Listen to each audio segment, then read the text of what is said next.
Somebody asked how I have my diagnostic toolbox set up.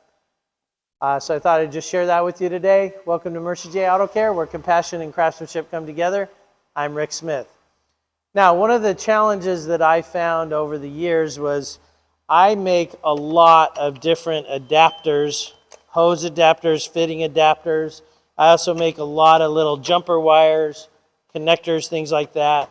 And all that stuff would kind of really get jumbled up. So one of the first things I did was I put a series of long drain pipes on the back of this box. And what that allows me to do, that allows me in each pipe to put some wires so they don't tangle with each other. So that's been really helpful in my organization. The other thing that I do is I have a lot of these little plastic containers that you can get at any hardware store, Walmart or anything. And I have a lot of my little jumpers and pins and things like that in them. Then I have, this part really isn't much for that. This is more of like some special tools for setting cam timing and things like that. But then I've got a lot of different meters, quick little handheld scanner, digital multimeters. I have a wind indicator. Those are kind of fun and inexpensive, so you can tell how much air is coming out of the dash. I also have, besides a vacuum gauge, and if you guys don't have a vacuum gauge and you're early in your career, get one.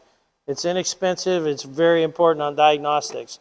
I also have a water manometer, and water manometers are great tools because they're very sensitive.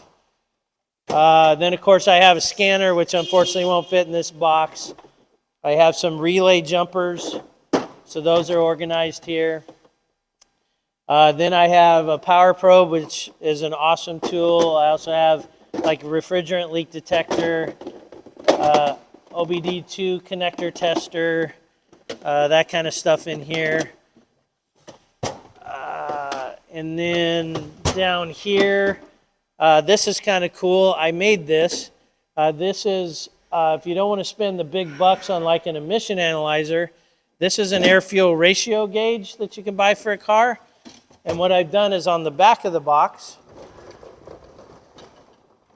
you can see I have this goes into the exhaust. And then that air-fuel ratio gauge connects to it, and I can see what the air-fuel ratio is out of the back of the car. And then, of course, I have a smoke machine and stuff like that. So that's a little bit of how I organized kind of the bulk of my diagnostics. I do still have to have some other stuff in my other box as well, like chassis ears and things like that. But if you've got some ideas on organization, I'd love to hear them because I'm always trying to be more organized. But these pipes are probably the coolest thing, I think, because they're simple and they've really gotten the job done. So I hope this is helpful to you guys, especially if you're young and just getting started. And until next time, safe travels and blessings to you.